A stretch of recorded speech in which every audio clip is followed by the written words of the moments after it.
বাগানের আমের দেখেন বাম্পার ফলন হয়েছে, শুধু আম আর আম। প্রচুর পরিমাণ আম আসছে, কিন্তু আমের কুড়িগুলো পুড়ে যাচ্ছে, এই কারণে বলতে পারতেছি না। তবে গাছে যে পরিমাণ আম আছে, এর যদি 50% আম থাকে তাহলে ভালো লাভবান হবে। তবে আম দেখে আমার খুবই ভালো লাগছে। এদিকে কলা, আম, শুধু আম আর আম।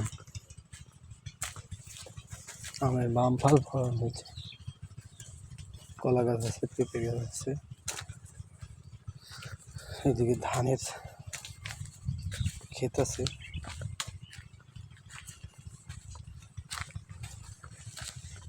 এদিকে পেঁপে আছে,